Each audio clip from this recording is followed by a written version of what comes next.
when you look at the statistics, they're scary and they're crazy in terms of our health. Like 50% of kids have a chronic disease at this point.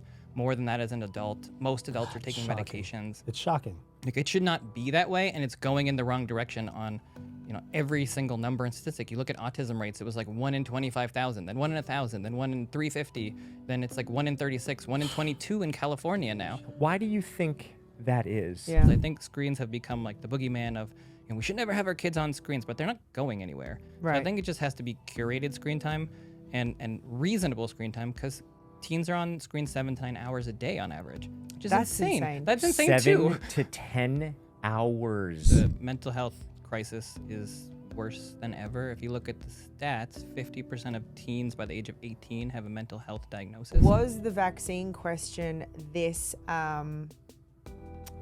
big, this taboo before COVID? That, to me, as a pediatrician, is there's a lot of questions. I think parents have a lot of questions these days, and the biggest frustration to me around vaccines is for those parents that are skeptical and in a place of distrust, but they don't have a Joel Gator to go to.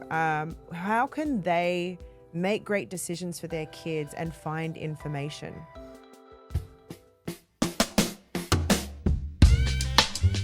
Oldish, the show where age-old questions meet new-age answers. With your hosts, Randy Spelling, Brian Austin Green, and Sharna Burgess.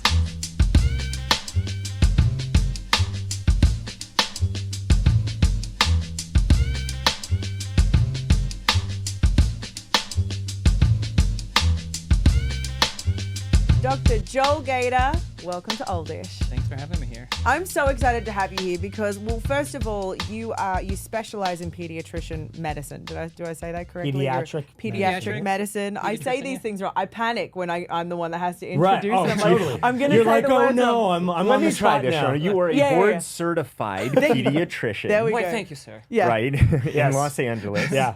And you moved into integrative medicine, parenting, well-being for children. Correct. Yes. And what I love about this is, Joel, you are actually our pediatrician for our kids. So I really should have been better at the intro. You know, really I should. asked him before you got here, I said, I think they're patients of yours. And he said, well, they can tell you that if they are, but I can't say. And I was like, good job, Doc. Good job, Doc. Yeah. I'm so excited to chat with you. I follow you on Instagram. I'm on your email list for your masterclasses. And what I love so much about you is you honor both Eastern and Western, traditional or conventional medicine, and the more newer homeopathic, the integrative side that you talk about. But for those people that don't really understand the difference, can we just start there? Like, what are these two different sides of medicine? And people battle it out all the time over what's better and what's not. But I love that you have a view of both. So if you could give us a quick download on what those two are.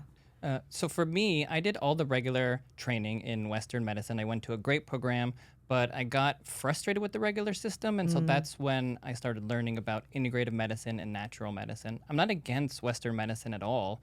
I just think that there's a time and a place, and I think that we should be integrating all of the other practices that are out there. Why did you get frustrated with Western? I got frustrated because it was like we were giving medications like they were candy. That was the only option that we had. We didn't learn about anything else. And also, I saw patients, family members, friends going to other practitioners and getting better after they had diagnoses where they were told that it would be for life, or here's your medication that you should take for life, and they would go somewhere else. Or no diagnosis too Yeah. is what I dealt with. Unknown. There were a lot of people that were like, in Western, it was like, we don't know, good luck. And it Here's was your like, what do you mean, steroid. good luck? Good luck to you. Yeah, And- here's and- your steroid, exactly. And then they would go somewhere else, and then they would, run all these woo-woo tests, but we would be thinking about it, and they'd bring it back to you, but they'd get better. And so that led me to start thinking, okay, there must be something more to this. And so I started learning about it. Also, around that time, I met my now wife, who was also very holistic-minded, and changed up my diet and started learning a little bit more about that. And so I think those things together really led me to learn about integrative medicine. Also, I'm pretty open-minded, and I feel like as a pediatrician and as a parent, we want to do what's best for our kids. And when you look at the statistics, they're scary and they're crazy in terms of our health. Like 50% of kids have a chronic disease at this point. More than that as an adult. Most adults are taking Shocking. medications. It's shocking. Like, it should not be that way, and it's going in the wrong direction on, every single number and statistic. You look at autism rates, it was like 1 in 25,000, then 1 in 1,000, then 1 in 350, then it's like 1 in 36, 1 in 22 in California now. That's 1 in 22. insane. 1 in 22 kids. So- why do you think that is? Yeah. Well, I think the bigger question is, why don't we know? Right? Why don't we know? Why are we not looking into it? Right. We really don't know the answer. I think there's a lot of theories, but we don't know. To me, the biggest two things are our food. So our food is really crappy, and we're not getting the nutrients that we need for our bodies to grow and survive, and there are too many toxins. So we're being exposed to too many toxins that our body can't handle, and we're also not getting the nutrients that we need to grow and for our immune system to function appropriately. And at some point, every child or adult gets to this point where their body just can't handle it anymore, and it expresses itself in different ways, whether that's autism or an autoimmune condition or something. I think that's what we're seeing, but we still don't really know. It's just like, maybe it's genetics, maybe we're just catching it more. And we are, right? We're better at diagnosing things. That's certainly part of why we're seeing it more, but that doesn't explain it even close. I don't Right. think. There was, and this is going to, I want to actually get back to the nutrition conversation, but we talk about the rise in these diseases and or things like autism. Australia, I want to say it was the 90s. We were starting to combine vaccines, and they saw a rise in, I want to say it was autism. I could have my facts wrong, but there was a definite rise, and so they separated them. And they put it down to, again, this is like third-hand information stuff I'm reading. You'll know it better than me. Possibly the mercury or whatever they were used to bond these vaccines together. Do you think the massive amounts of vaccines that kids have to have today to go to a public school? Like, it's wild. The schedule of vaccines, I show my Australian friends and their jaw is on the floor. What is the schedule So right now? do you want me to go through like the CDC schedule or? What is the typical schedule here Yeah. It's in like America? 28 different vaccines that you have to have Yes, before you go to school. So you can get a hepatitis B at birth, or you can do it later. And then there's usually vaccines at 2 months, 4 months, and 6 months. So you might do a combo shot, but it would be a whooping cough shot, which is the DTaP shot. So diphtheria, tetanus, pertussis, hepatitis B, Haemophilus influenza, pneumococcus, and polio. So that would be like the ones you'd be getting at 2, 4, and 6. And then after 1, you'd be doing measles and chickenpox, and there's boosters of each one. So Now, you'd be doing a couple rounds. why is the schedule? Because I remember when I was a kid, I got, I think, 6 vaccinations. Same. And it was Right. like, okay, you're good for life. Like there was, and now, by the time a baby is 6 months old, it's already supposedly been scheduled at 7 vaccines at that point? Something like that. I mean, depends how many you're doing and how many combo shots, but yes, something like that. It seems like the rate of those diseases spreading would have been much worse when I was a kid than they are now, because there's so much, the monitoring of everything is so different. How is it? It seems like it's backwards. Like we're vaccinating people for everything now, but it's like it doesn't seem like there would be. It seems like if there was anything to vaccinate against, it would have been back during the time in the 70s when I was a kid. And most of these things are still around, though. Most of them are not common. Right? They're not common, and proponents of vaccines would argue that's because of the vaccines. You have herd immunity, and it's decreased the risk for kids over time. Other people argue that that's not true, and that the rates went down a long time ago. But either way, I mean, the schedule is what the schedule is, and it's hard to, from sitting here, there are smarter people than us at the CDC or wherever that are making these schedules and figuring it out. And I don't know exactly how they came to each decision that they did, but that's the schedule that they recommend. That's the schedule the American Academy recommends, and that's what doctors recommend. And there's a lot of questions, and I think that to me as a pediatrician is there's a lot of questions. I think parents have a lot of questions these days, and the biggest frustration to me around vaccines is that we can't talk about it. Right? I think that's the big issue. Is the second even now, I feel like we're towing a line just There's talking tense. about I can feel it in my vaccines. body, because there is this tensity of what can we say, what can't we say. And I think just like politics and everything else that's polarized, why can't we talk about something that we are electing to put into our bodies? Right. Why do we not get a say? Yeah. Yeah. Like even Tylenol and Advil, I looked into these things that are just over the counter. There are side effects from those drugs that are standard over the counter.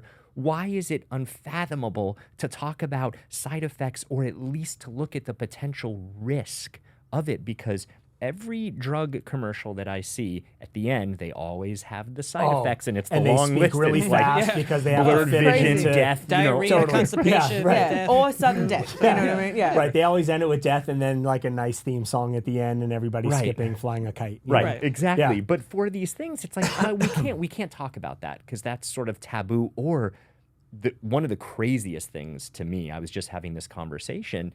I was always known as more alternative. Now, though, because of what happened through COVID, it was like, if you even have questions about a vaccine, you're far right or you're extremist. And I was like, Right, what? right. I was what do you known as like mean? a hippie. I've always been this way. Nothing is right. Nothing Yeah. changed except So why? now I'm forced into things. Well, I was going to say, and I'm not anti-vaccine at all. I think that's what you get labeled right away if you just talk about it. Sure. Which again, Right. it's insane Yeah, to me that they you put say you the in a word, box, you're either you one would- or the other. And there's there shouldn't be any such thing. I think we should be pro-health, pro-children, pro-figuring out what the best thing to do. And pediatricians are not bad people, right? These are people that go into medicine to help kids. And I think everybody has maybe a different opinion on how we get to a place of health, but most people are coming to the question from the same issue. It's just they don't agree necessarily on how to get there. We all want kids to be healthy.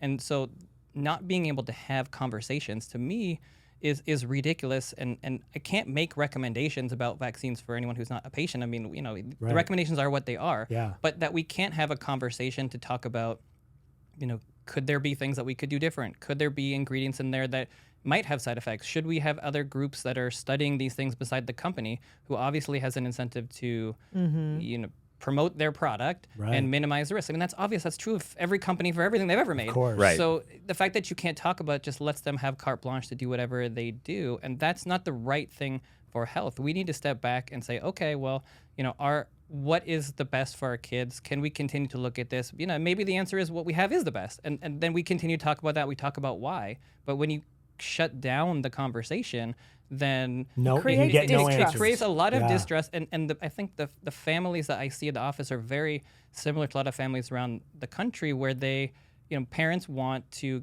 be educated on this. They want to do what's best for their kid. They don't want to do anything that's going to harm their kid, but they also don't want to not do something like get a shot if it's going to protect them from a disease that's going to kill them. Right. So they want Exactly. the information. They want the information. If the Right. if everybody's afraid to talk about it, then And it doesn't that help anybody. information, yeah, That is is not available. informed consent. Right. Right. That's That is what that is literally what is. informed Right. consent. It's not me telling you what to do, and that's where when I talk about my stance, it's I believe in informed consent. I believe in informing people of the best information that I have and then letting them make a choice. And that is controversial sometimes, just to not say, oh yeah, everybody should get it always or whatever.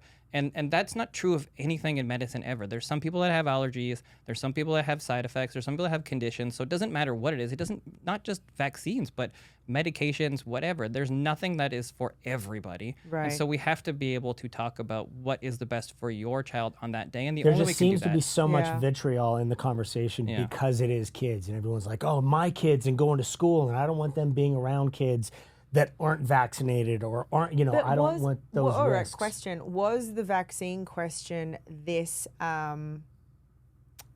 big, hot? this taboo before COVID? Not in the public. Not in the in public. medicine, yes. No, Got you. yeah. In medicine, yes. Yeah. What does that Interesting. mean in medicine? I think in terms of if anybody was speaking out or discussing vaccines in general or stating something alternative to the regular schedule, then that would be something that would be not looked upon too fondly. Right. I think the conversation has become a lot more broad and generalized through COVID because of obviously everything that happened during COVID and all the discussion around vaccines and medications and everything like that. So I think it got more in the open, and I also think a lot of people saw what happened during COVID and then gained a major distrust for medicine, and so then went back and are questioning every other thing. And that's not my opinion. That the research shows that there's a higher hesitancy in medicine than ever before. A lot of people are not going to doctors anymore. A lot of people didn't get their shots, and so the reality is that not having conversations has led to more distrust, and telling people what to do instead of discussing things has led Can to I more just say, distrust. from my experience, that I don't think that the medical community necessarily has handled it in a very good way either. I know when Sharna was pregnant and we were looking for a pediatrician for Zane, we were meeting with people and we were kind of going, listen, these are all of the views. What do you think of this? What do you, and we You were went, the one that was like, what's that? yeah, we went into one pediatrician and we were like, okay, so what do you think about, you know, all like holistic all these approach. holistic approaches? And she just looked at us and she was like, what? She was It's like, like oh, what's that? I've never heard of that. Holistic I was approach, like, the things they've been don't- talking about for like 20 years that every like, what do you mean, huh? You've never heard of that before. It was just like such you're a doing shutdown. such a It's a disservice shutdown. to people Look, that are looking for information. I agree, and I don't think it's the whole medical community, No, right? It's absolutely definitely not. for it's sure. definitely individualized. But I have clients all the time, right?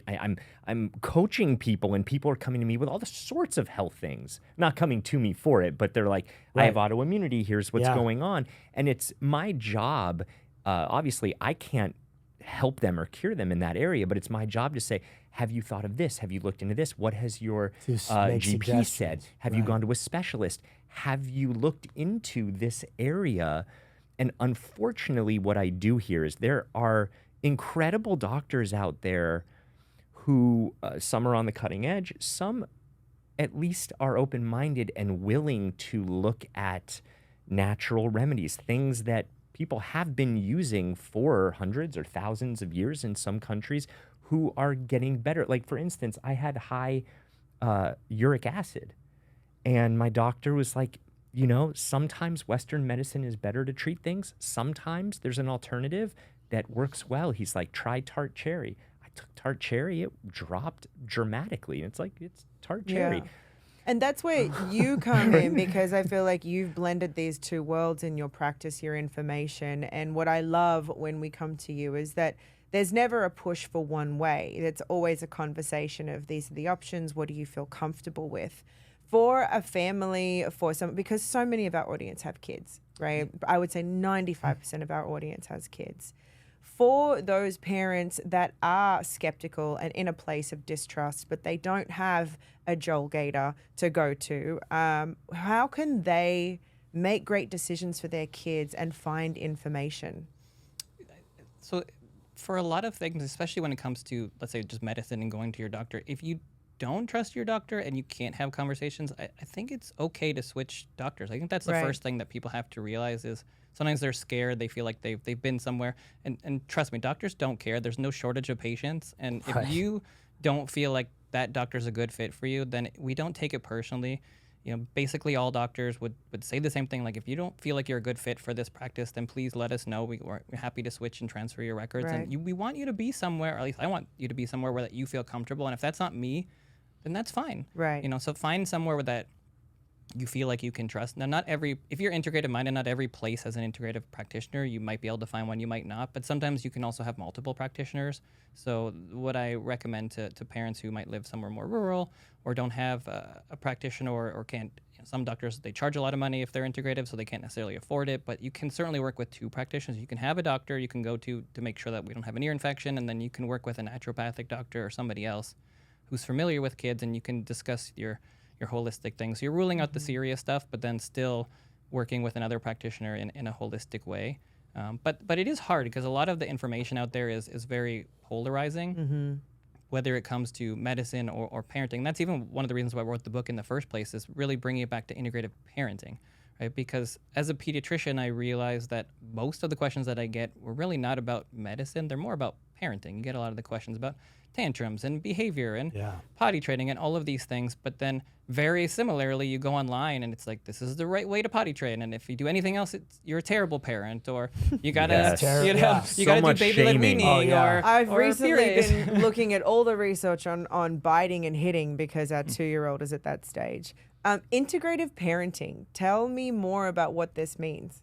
So I wanted to do something similar to integrative medicine, bringing the different philosophies together, talking about the different philosophies, and then helping parents make the best decision for them. There is no one right way to do almost anything. There are very few things in parenting or pediatrics that have so much research that's the only way to do it. So I think it's important to learn how to think through the issues, because there is no book or program that's really going to be perfect for you or figure out everything for you, because you figure it out as you go. Parenting is literally, you watch your kid, you see what they do, you learn, and then it's kind of this gradual cycle of figuring out what works best for them. And so to me, the best way to make decisions as a parent and to feel confident is to learn about the different modalities that are out there, synthesize that information, and do what you feel like is best for your family. You know, trust your parenting gut and then go with it. But if you read online and you look at all of these things and it makes you stress out all the time, that's not going to be the best way to parent, because it's very easy to go down a rabbit hole. And, Absolutely. you know, let's say just trying to feed your child, a 6-month-old.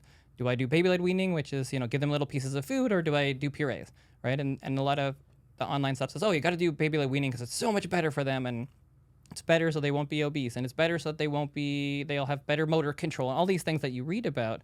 But then the parents are so stressed in the office because they're worried their kid's going to choke. That exact thing Right. is not working. That Right. was my existence with Zane, like the panic on me for him choking. But I did a blend of both. And Wherever I felt comfortable, whatever my gut told me was okay. But it doesn't mean I didn't freak out when he had chunks of I think food there parents with do a him. huge disservice to themselves sometimes. It's like you were saying, there's not one right way to do it. Every single child is different and reacts to a different thing.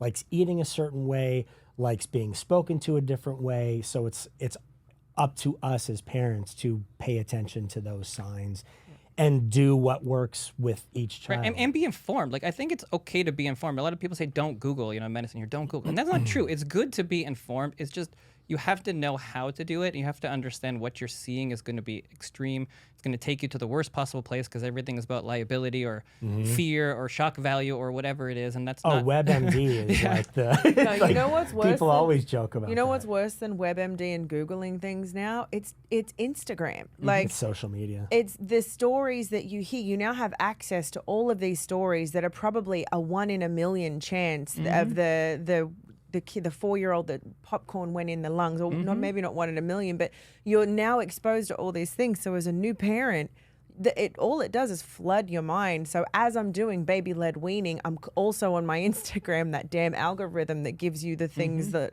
relate to you. I'm seeing stories of people that lost their infants through choking, through trying food. And now I'm paralyzed with fear because there's all this research to say this is great. But then there's this person that lost their baby. That had some terrible, like, freak accident. Of, like, you know, oh, it was a shirt with a tight collar, so don't ever do shirts with, you know, What was the one with that- short sleeves. And it's like, it's impossible. Right. to There do. was the four mums chair that we had, and there was sudden recall because a baby suddenly got tangled in the power cord for it, and it was like Right, and it's that like, well, thing goes in the they've trash. always now, had you power know? cords. Like, how am I going to buy a chair without a power cord? Like, how am I going to? Yeah, it's But paralyzing. it's to be crazy that it honest. creates that fear for people. And I think that's where we are. And people are seeing this constant stream of fear, especially if you engage with that on your stream, because it gets to know you. And then you have a constant stream of all the stuff that you're learning about, and then all the other stuff in the world. Yeah. And it becomes really difficult to be a parent, navigate. as opposed to what it was 50 years ago, where you just ask grandma and your cousin, and That's like, it. Yeah. How, That's all do, you how do you had. feed? Oh, you feed this way. Okay, cool. And you just Right. try it, and that to some degree is so much easier. I mean, yes, it's good because we have more information, but Sure. it becomes paralyzing. Yes, it really, we really learned does. that, like, dipping the passy in alcohol, you know, because they're not sleeping very well, might not be the best approach. A little bit If you of did it it for could yourself, work. if you did It it for could work. yourself, then Yeah, great Right, parent. totally. That would be a great That would be a little shot for video me, of the and then parents a sucking big- on pacifiers going, just trying to fall asleep. I've seen pictures, you know, the old medical offices. They have like the, you know, the corner with like the alcohol and you know, like they have drugs out there and everything. Like, you know, these all this stuff was legal many Yeah. years ago. It's like, well, the pediatrician visits are probably a lot better Yeah. 100 years ago. I don't know. This Yeah. cocaine is really helping them sleep. really, really good.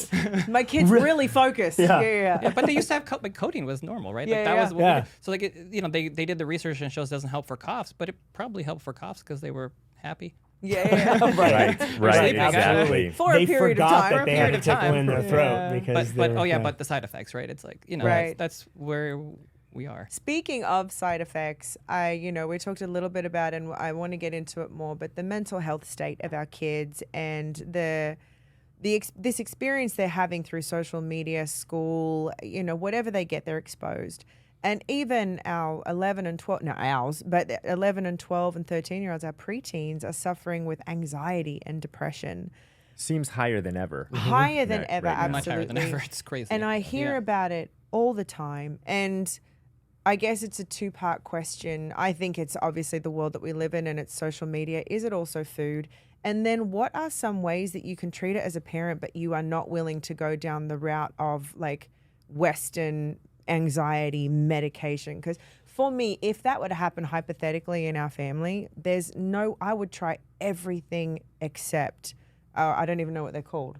The anti-anxiety, yeah. And I have no issue with people that do take them, but for such a young body who they're still trying to learn how to regulate, I think we're doing them a disservice by Right. To me, if by there's anxiety, you numbing don't find a them. psychiatrist and just pump So them full of- obviously therapy, but what avenues do you take? I think parents feel at an absolute loss right now witnessing their kids experiencing this depression and anxiety. Yes, I mean, I think the first place to start is where we are, which is not great. Like you said, the mental health crisis is worse than ever. If you look at the stats, 50% of teens by the age of 18 have a mental health diagnosis. That's devastating. Can you say that again? 50% of 18-year-olds have a mental health diagnosis at some point in the first 18 years, which is that's insane where we are now. 1/3 of teen girls thinks about suicide. 1/4. You said 1/3? 1/3. 1/4 has a plan, and 1 out of 10 tried. Right? Like, Self-harming. self-harming, like that. Those numbers, you don't think about it, and then you hear things like that, like really, but those You are the hear stats. the numbers, Those yeah, are the those stats. are the stats. Like anxiety, That's the science. depression. These are like 10, 20%. Like it's huge numbers. It depends on which study you look at, but it doesn't really matter. It's just so massive that it's insane, and like you said, there are just so many children taking medications, and that has to be a last resort. It's not the wrong thing to do sometimes. Sometimes you need it. It can save your life, but we shouldn't be at a place in society where we have to give medications out daily for our children for their mental health at such high rates. This should be something that's rare, that's needed in an extreme, but it's extraordinarily common. And so that to me says that there is a lot wrong. It's not a simple solution. There's no simple solution to this, but there are so many things that we need to be doing. Certainly social media is a big part of it, and you mentioned that in the phones. I mean, thankfully it is in the news a lot more this year. And Jonathan Haidt's book really has brought that into conversation, and schools are starting to ban cell phones, and even Los Yeah. Angeles County is banning it next year. So it's going to be interesting to see how that goes and what they do. I think that social media is not great for any of us, but certainly for teens, it's devastating to their mental health. They Absolutely. just haven't been in the world long enough to have some perspective. It's hard enough for anybody, Right. but very clearly it's not working. And I think that we need to get kids off of phones earlier. No screens or social media on your phones till they're older. I think that will make a big difference, but it's just one small part of it. I just had a light bulb moment, which happens rarely, but you said something and it really hit me. Social media, it's not working. And I thought, wow, there's other apps that are solutions to things. Right? You get an app because it's easier to, pay your Organize your credit day, card or- right. bills or organize or schedule. What are we using these apps for? What is the solution? Because I feel like the undercover solution is connection. That's what people are looking for. Socializing. Right. Socializing, Yeah. staying in touch with. But are people really realizing that? And is it working to achieve that? I think, but based on the research, most kids realize that it's not good for them. You ask them, and 9 out of 10 kids say they wish they wouldn't be on social media, but they feel like they have to. All their friends are on it, Right, and and- if they're not, then they're missing out on Right. something. And I think the world has moved to this like almost social credit of the social media, how many followers you have, how many likes you get, and for that system to change, that's going to have to change. I mean, the companies are going to have to change at some point to change the algorithms to make it less about fear and division and seeing all the horrible things, and really more to fun stuff. Like it used to be fun to be on social media. You used to connect with your friends. You used to see puppies and funny videos and architecture and coffee and food. And now you just see people getting angry at each other. And it Right. doesn't have to be that way, but that is where things are going. In the short term, they're probably not going to change. So you have to change. Maybe you have to curate your feed or make sure your kids are not on it till they're a little bit older. Or maybe they don't have it on their phone, but just have it on their computer so that they're on it some of the time. I'm not against screens. I think screens have become like the boogeyman of, we should never have our kids on screens, but they're not going anywhere.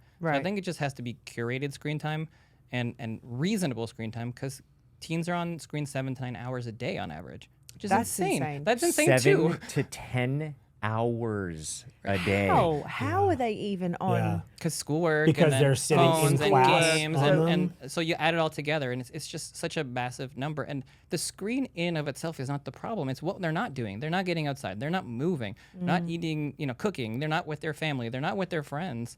They're in front of that screen. So yes, you can learn something on a screen. Yes, you can do your homework on a screen. I don't think those are the problem. It's that we're on it for so long, and so much of this energy drain and stress just from scrolling all day, being on it. And so I think there just needs to be controls, and I think we're moving that way. I really do. I mean, I think this year we're seeing that people are really recognizing just how bad it is. But if we trust the companies to self-regulate, that's probably not going to happen. Oh, no, of course not. So we're going to have They to. want it as addictive as possible. Right. They want- Randy is amazing with his girls and with screen time. He certainly has been much stricter on it than we. Did you say yesterday this was the first time your girls went to a movie theater? My girls, they've been to a movie theater to watch like National Theater Live, and so it's been a production of a stage show. So that they not a reshow. movie theater, a but theater. but no, No, they've been to a movie theater was theater a to video on the watch stage. Oh, to okay. watch a play, to watch the rebroadcasting of. They've Got never been to a movie Okay. until They are 16 a couple and weeks ago. No, not 16. how old are they? 13 and 11. Oh, 13 and 11. 13 My and bad. 11. Impressive. Yeah, that's the Yeah, one. impressive. On a plane, they've seen a First- handful of movies. First Yes. movie they've seen in a theater. That's it, which is amazing. I love that. It's amazing. We went through like a come to Jesus moment in our house. It just crept up on us. We definitely haven't been like, here, just have them or use them as babysitters. But we just got so lax and relaxed, and then suddenly realized our kids weren't speaking to us. Like we happened would so try quickly. and have family dinners and do our gratitude practice, and it was one word We did a whole answers. digital detox. It for was pretty a- much 3 weeks. Yeah, it was zero it was like screens. 0 screens, and then it went down to like, okay, you only get them like 2 days a week for an hour on those 2 days. So it became something that they looked forward to, and they got in, but then they were fine going, okay, done with Yeah. that. Like, let's go now play a They game. got really or good. do Right. things. And this was a long time ago now. And I will say, not games, they super respect the boundaries on games and they're great. But TV has crept in a lot. And our 10-year-old is just, he just loves that television. Like, he would sit and watch Miss Rachel with Zane With all Zane. day. And he did, like, He'll it's- just be like zoned out. And it's- and so really I've good. noticed that it just by not watching it, it's crept in more and more and more. And they've gotten a little bit more lazy and wanting to just do those things. It's something to constantly be mindful of. Like, we're not going to do another detox, but we're going to go back to resetting Yeah. those boundaries again. And I just want to say that that is the perfect way to think about it, I think, because you don't want parents to feel shamed or feel like they're doing something wrong or harming their kids. But if there is something that you learn or you become more mindful or aware that, maybe we're watching too much TV or maybe we're not eating the healthiest, then you make different decisions that day or the next day and you kind of move in a different direction. It's not an all or none. We have amazing bodies and amazing detoxification systems, and just because you watched a bunch of TV yesterday doesn't mean you have to do it tomorrow, and doesn't Right. mean you've screwed up your children for life because you watched some TV. Right. I think it's just that we have to remember that these things build up over time, and if you eat a little bit of crappy food every day, well, that adds up over many years, and that's what leads you to a chronic disease. Like, there was this great study out of Harvard where they used soup, and I love this study because what they did is they took a bunch of patients and they gave them canned soup, and then they gave them homemade soup for 5 days, and they were looking at the BPA levels in urine, and the BPA from the 5 days where they gave them the canned soup to the 5 days where they gave them the homemade soup was 1,000% difference. Wow. Just from those 5 days. So it's a really great example just to say, if you make a little different choice, it can make a big difference. Now, if a little bit of BPA is probably not going to have any major concerns for you, but if you do it every single day, you're having the canned soup, you have the lining on there that has the BPA, and you're getting that every single day, it starts to add up, and then all the other chemicals start to add up. And so if you make a little change that's different, like making a few more meals at home, or you read the label and you buy the product that has a little bit better ingredients, then it doesn't have to be perfect, but it matters. And for some kids, that's going to be perfect, and that's going to be enough, and they're going to be healthy. But if we aren't mindful of those decisions and the things that we're doing, then we're going to be the next statistic. I mean, we see what those numbers are, and it's not to scare people, but 1 out of 2 kids have a chronic disease. If you don't care about that and you are okay living the same way that most Western people live, then one of two of your kids are going to probably have a chronic disease, and that's up to each parent. And that's decide. You say not to devastating. scare It's so people, hard. But but it's how not does to that scare not people. scare Terrifying. people? Yeah, yeah. But if you want to do something different, then you have to take it into your own Yeah. hands. Right. That's what I'm trying to say, is that Right. it's not to scare people. It's just to be mindful that here's where we are. And so it's not going to change. Like, medicine's not going to change overnight. So we have to be mindful of these things and make some choices that are different for our family. Not every single thing, but little things here or there, because we see what the numbers are, and they're not great. This is Yeah, what they're I not think is great. really refreshing, though, is your perspective on it. This whole thing is if systems aren't going to change overnight, and that could probably span many different systems, what can we do? How do we take this into our own hands? How are we informed enough to make a decision to say, okay, how can we do a little bit better? How can we make a better choice? And something that you said, again, really stuck out to me was, what are we not doing? So that extra screen time is, okay, we have that, but what is that taking the place of? Could we go outside and play a little bit more? Could we get more connective time where there may have been a moment that we remember 50 years from now and go, it was that moment that instead of watching the movie, because that's just, what they do at that time, we went outside and we all played a game together, and it was that little moment that it was at sunset and it was just regular family time, but the kids grow up and they have the memory Right. of that regular moment. Yeah, those things. I mean, the things that our kids remember with us are the things like that. It's not honestly even going to the movies. It's the micro moments. It's the we all went on a bike ride throughout the neighborhood, or Zane was with us, or like all those little things. I will say something that helps on the nutrition side, and something that has been a huge help for me, is an app that I use. Is a little carrot on it, and I want to say it's called Yuka or Yaka. Yeah, I know that one. Yeah, I think Yuka. Yuka? Yeah, Yeah, Yuka, I think. And you can scan any barcode, Yeah, and cool. it gives you a rating of where it's at, and if there's anything that is dangerous in it, the sugar content. Like, I'll show you it. It's absolutely amazing. I used it just this morning on a yogurt because I was like, I don't think that's a good one. It wasn't me that bought it, and I scanned it, and I was like, all right, it's got like a 94% rating, so I'm not going to freak out about it. But it's been really, really helpful for me. It's YUKA if any parents are YUKA. interested. Can I just say something? So that is a great second step for most parents. Let's start with just reading the label. I Reading think that's the first thing to do. Yeah, That is a totally. great second step. And if you want to go for it, then that is amazing. But to me, even what I push as the number one thing that I ask parents to do, if there's one thing they could change, is just read every label for everything that you purchase from now on. If you don't know what the word is on there, then it's probably not good for you. You don't have to get a PhD in chemistry if it's some long chemically name. Yeah. Just get the thing with the words that you actually know. You're going to get Right? a long way. You know what one kills me here? It's bread.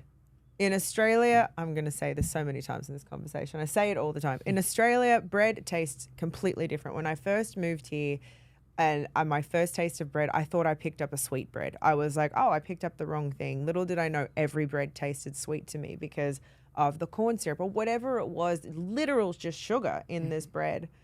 But now when I look at it, like, some of those ingredients lists are the length of my hand on the back of it, and it's all chemicals. It's all made in a lab. It's not fluffy because it was cooked well. It's fluffy because of a chemical that's also in yoga mats. It's Because like it was it's- yoga mats. Yeah, the Yeah. chemical right. to balance the other Preserve. chemical to balance the other Yeah, chemical, and they just and have suddenly, and so I explain that to our kids, like, not so much about bread, but when they come home with Halloween candy or whatever it is that they want to eat, and I'm like, baby, listen to me. None of this is food. I know it looks like it, but this Red 40 and whatever, these were all made in a lab, and these are the things that can happen with it. And oddly, like, they respond well to that, like, oh, you mean it's not actual Yeah. food?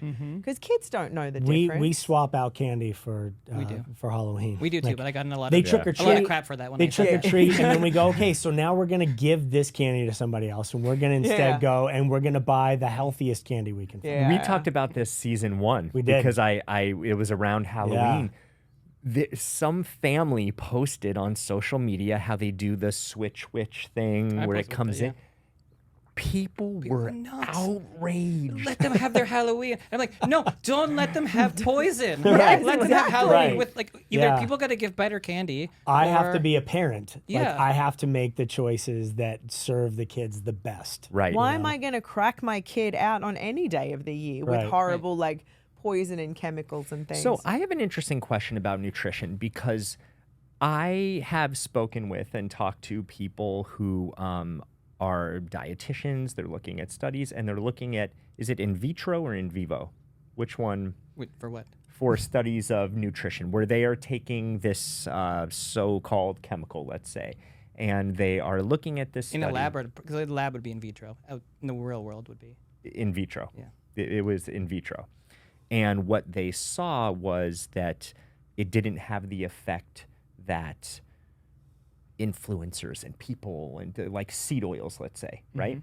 They take seed oils, and a lot of people are like, oh, seed oils, bad, bad, bad. But then in vitro, what they see is that actually it brought down lipids, and it helped with this, and it helped with that. So really, it's okay. And all of this is just misinformation. What do you say to something like that? Like how to look at that? I think that you can find studies to show anything. And number one, a lot of these studies have funding from special interest that wants to find something on the other side. So they're going to look at it in a certain way. I did a master's in epidemiology a long time ago now, and you really realize you can make the numbers look any way that you want to if you know how to do it. And so I think That's so devastating. Like, just to hear that there's a study for anything, you can make the Right. numbers look They're any not way. actually factual. You can as it find is. anything, but it doesn't mean that research is not useful. Like, you can do excellent research to answer questions, but to me, when it comes to food, you really have to look at, well, what's going on with our health, right? So obviously our health is not good, so the way that we're eating is not good anymore. So many things have to be wrong or not the best, and if it's made artificially in a lab with a bunch of chemicals, it's probably not good for you. And even if they find something in a lab that shows that it's not exactly showing what you want, to me, that's probably not what's actually happening in your body. And what's probably happening in your body is causing inflammation. And what's most likely happening is it's causing you and your kids to get sick.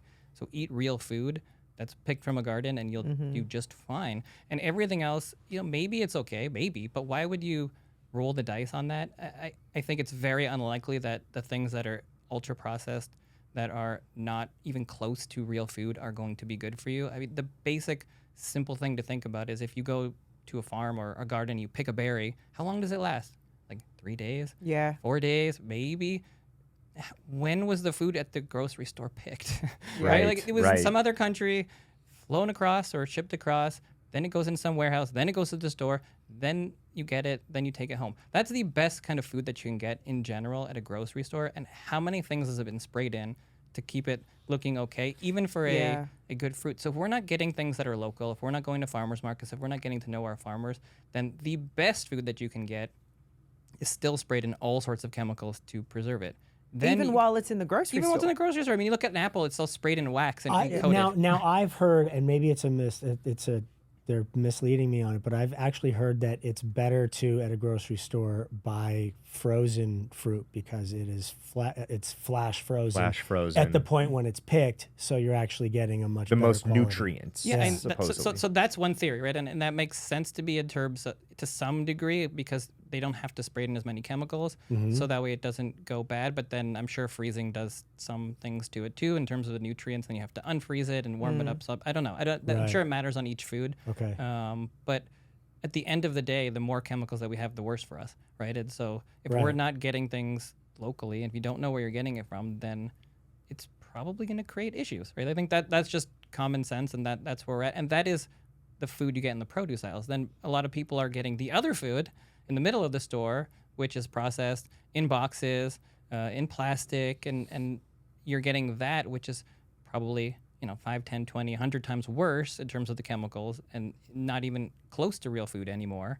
So at least what you could do to the best of your ability is to get real food, and then as much as you can start to work towards going to farmers markets and things like that. It's not always possible for everybody, but Right. the reality is if we don't figure out a way to do that, then we're just going to keep getting sick. I mean, that's just where we are. That's what the food is. So, in your practice, in terms of nutrition, can you share a story with us of where you have seen a family suffering from something, a child, and nutrition or diet has helped that situation? Yeah, back when I was in the hospital, this was one of the cases that really led me to learn about integrative medicine. There was a child who was obese and was coming into the hospital every couple of weeks for all sorts of different conditions, autoimmune conditions, terrible rashes. And I happened to be on this child's team at one point, and he had been in there multiple times. And I walked in the room and was his doctor and saw there was just snacks and candy everywhere. And so when I was talking on rounds, I had mentioned, maybe we need to think about the diet, and everybody kind of just shrugged it off. But after grandma came to me and said, I don't think he eats very well. He does have a lot of candy. He does have a lot of snacks. And I've always been worried about this, but the parents just kind of brush it off. But do you think you could be his doctor?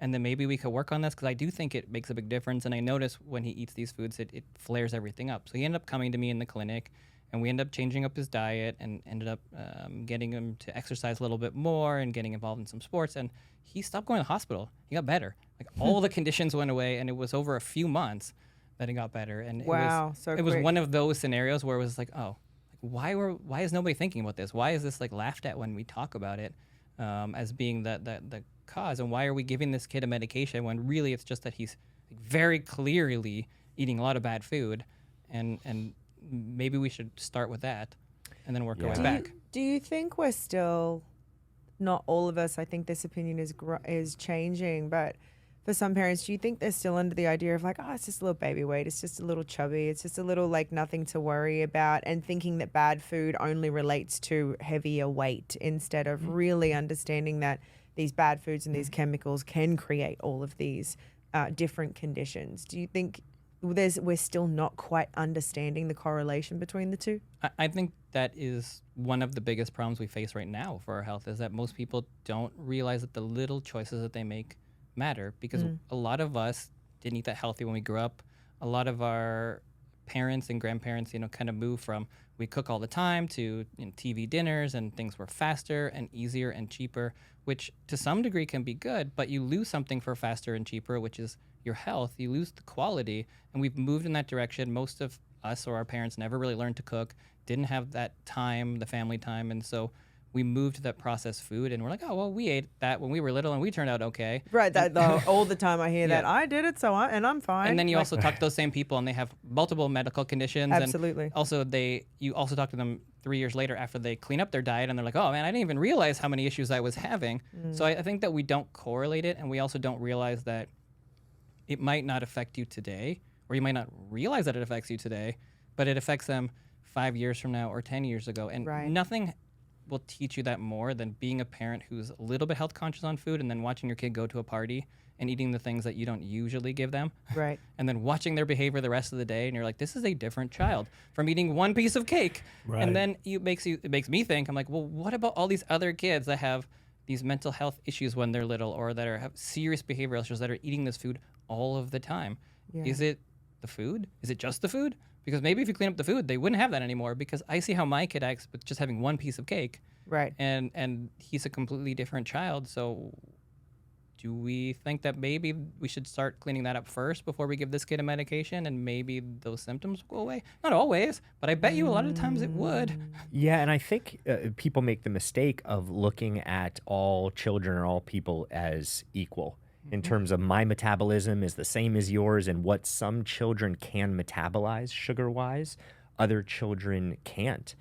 Some kids do really well with gluten and other things, and some children have a reaction to it and can't. So it's really important to take a look at what, what's right for you. Right, exactly. I mean, that's, again, going back to even the title, like parenting at your child's pace, Right. because it's focusing on your own child and their own situation. Because when you get into this conversation, as soon as I do online, I get a lot of attacks for like, oh, well, they have different genetics. I'm like, yes, everybody has different genetics, and that affects the way that you metabolize. It affects who is more susceptible. But it doesn't change the fact that if you're eating really crappy, then Right. it's going to affect everybody, The commonality just differently. is that you're all eating crappy food, whether like your body processes it better or not. Like it's still shitty crappy food. is Right, crappy. genetics is That's a part we've of talked it. about it before. Yeah. Like I think people they're backwards on this sense of they go into a grocery store that is a better one, and they complain about, oh, but it's so expensive. It's like, well, it's either expensive now or it's expensive later.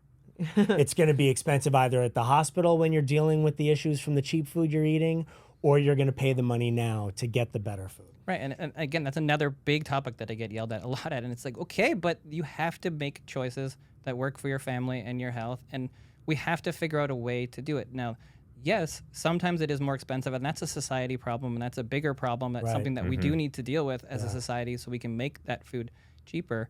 But you as a family have to figure out how you can make it work for you and do the best that you can within your budget. And not all better food has to be more expensive. You can certainly look at 2 bag of chips. They could be the same price with different ingredients, and you can pick the one that's better. Sometimes you can get things directly from farmers or producers, and you cut out the middleman because you just order it straight from them, and it's much cheaper. Yeah. That's why we're fans of farmers markets. We Yeah. we go. They're great. Yeah, I mean, some farmers markets are more expensive. Oh, it the seems Calabasas like, one right? is, let me tell you that. For sure. Some But of them still, are. I mean, the Calabasas fact is that you Air are One dealing status. directly with the grower or the it's But I amazing. talk to the farmers. That's one of the most empowering things that I learned years ago is having a relationship with the people who were growing your food. Right. And we would talk about soil and Yeah. dirt, and they were geeking out Oh, on all yeah. these things. And I walked away, and my heart was beating fast, and I was shining, and I thought, wow, this is amazing because there's such care and consideration about the dirt and the topsoil and nutrients and trying to get the most nutrient dense food, not, oh, this looks exactly perfect. I love how excited you get about their excitement. Right? over it. Yeah, but it's the right thing to get excited about. It's because that's what we amazing. should be excited about. We should Yeah, be excited about it's- good food God, and not I the love pretty it. food. Right? That's Yeah, what not you're the saying. pretty I food. agree with you. Like your Yeah. apples are not supposed to be perfectly round and shiny with no like bugs are supposed to eat them. Right? Right. Like, Yeah. that's a good food. Like if there's Yeah. a little bit of a blemish here or there, Yeah. but Yeah. you go to the store, go to Whole Foods, look at the sign on the product. You can be like, we put wax on this product and this product and this product and this product. Okay, I get it. They want it to be more shiny. They want it to last longer, but I'm sure in 5 or 10 years we're gonna be like, oh, we shouldn't have been doing that. Right. Yeah, Right. yeah. You know, and It looked better for the second before I ate it and it went in. So talk to us about your book, okay? The first Parenting 3 at your years. child's pace. What led you to write this book? So the kind of path was again with the integrative medicine and starting to see that people were really resonating with that integrative medicine aspect of my practice, but there wasn't a lot of it online. So I started talking about it online on social media, and that started to grow a lot as well. But then realizing that you can only talk so much on social media. Everything's small snippets, and you can't really get into any details. And I really wanted to get to parents early, talk to parents before their kids got to me, and talk about the first few years and set the stage for health and wellness. So talking about all the questions that I get in the office all the time, all the regular parenting questions that we get as pediatricians, but speaking about it from an integrative perspective, talking about both sides or the multiple different perspectives that there could be and helping parents to make a decision. Parents are more stressed than ever, so trying to help people to de-stress from a lot of these questions and help them think through, and also write a parenting book that starts with a focus on health. And the first chapter is about health and wellness and de-stressing, as opposed to jumping into all the regular parenting questions that we get. Because most books now are written by therapists or moms, and there's a lot of great books out there, but they're missing that health aspect. And I think we need that as part of our parenting, and we need to talk about these things at day one, so they're not in my office when they're 5 with eczema or allergies or an autoimmune condition, but that is what's happening. So I really wanted to start from day one. I love that. So you reverse engineered it. You started with what you're seeing in your practice, what the statistics show, and as a doctor, as a parent, looking at what can parents do now to start to be informed, to make better decisions, to de-stress, and the right things to look at.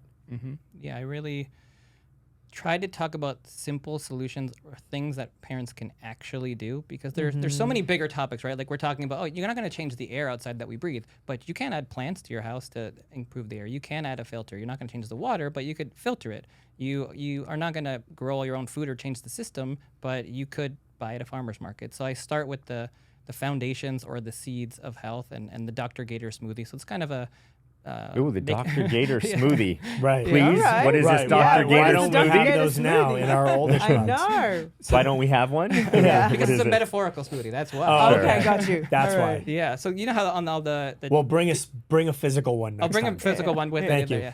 Yeah.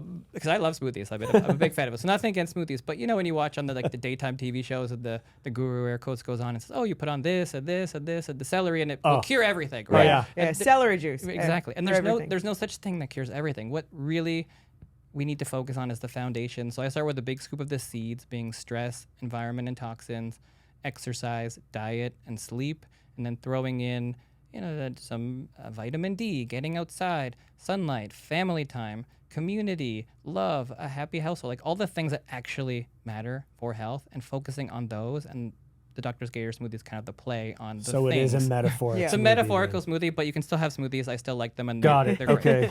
They're still really great. Right. Could I have an actual smoothie while I'm doing Next the- time I come the back, I'll Dr. bring an Gator actual smoothie. This would be Fantastic. amazing. What I love about what you're explaining about this book is that it sounds easily digestible. And as someone that did read baby books, some of it I was just overwhelmed with words and things, and it was like it's just too much. But this sounds like really easily digestible information that you can put into practice, and I think that's so important too, because there is an overwhelm of knowledge and books out there, but they're really not written for new parents to actually understand them. They've got all these things that you got to then research those words to know what that means, and you're back to square one. So I'm really appreciative that you wrote a book like this. Why is it just the first 3 years? I think that is the foundational period where our kids are really moving in a direction in terms of their health. And so, one, there's a practicality. Can't write a book for all the, yes, you could, but it'd be really, really long. So just like you said, I want a digestible book that is relevant to new parents who are looking to really focus on setting their kids on the right path and answering the questions that we get. I think the older kids, especially in the office too, I think that's the way I thought about it too. The older kids, I get very different questions from parents than I get in the first couple years. If you're you're looking at a teen, they're not really worried about potty training. Right. So it's a little bit of a different set of questions for older kids, and maybe a book in the future. But for this one, I think that it was really important to get to parents before. Yeah. And also, just like you said, I think most people do read a book as a parent during pregnancy. I think that's the time where you really are looking to learn and prepare. For sure, because You're in freak out mode. intimidated. What do you Right. mean? You're Yeah. like, I need to know something Right. more than what I know. Give to me do this. everything because I only have 9 months. I'm not equipped for this. Right. Yeah. I'm wondering, for this book, if someone doesn't have children, how can they benefit from reading this? Because when I'm hearing you talk about all this, all I keep thinking is this would be good for parents who have an 8-year-old or a 10-year-old, or parents, people who don't have children, because there's still a foundational element to this. That smoothie that you talked about, these That's are life. basics. Go outside more, get vitamin D, play, be with friends, family, community.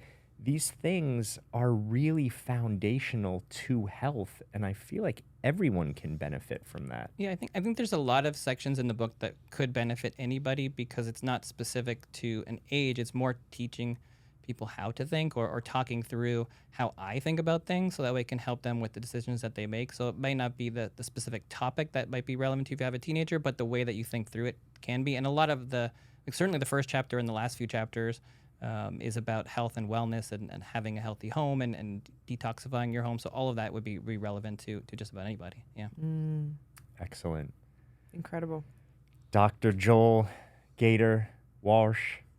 Dr. Joel Gator Warsh. Did I Is say it that right? Warsh? Warsh, yeah, Warsh. Yeah. Warsh. Warsh? Yeah. I don't My know. Aussie First time I accent, was I'm like, like, Warsh. Warsh. You didn't say Walsh, so that's pretty Yeah. good. Yeah, You said Walsh. Yeah, no, there was no element. Let's try that again. How about Dr. Joel? Thank you for being with us. Thank you for writing this book. I'm sure it's going to help a lot of people out there. So thank you for what you do. Yeah, it's been amazing having you on here. I feel like there's so much more we can talk about, and we will, and hopefully we can have you come back to us again. But for everyone listening, please make sure you check out this book, Parenting at Your Child's Pace by Joel Warsh, MD. It sounds like an incredible book. I certainly want to read it. We're at the potty training stage, so this is going to be becoming key for me. Thank you, everybody, for listening and tuning in. I hope you loved this episode as much as we did. If you do not already, please follow, like, and subscribe. It truly helps us more than you know. It helps bring us incredible guests like Dr. Joel right here and create the content that we do for you. So go ahead and do that. We do actually offer watching our podcast on video now. So if you are interested in that, you can head over to oldishpodcast.com. And if you are tuned in with us now, stay tuned for after the show. hey, if you're going through something right now, if you need additional support, then please reach out to me at randyspelling.com/help or go to my Instagram at randyspelling. Thanks.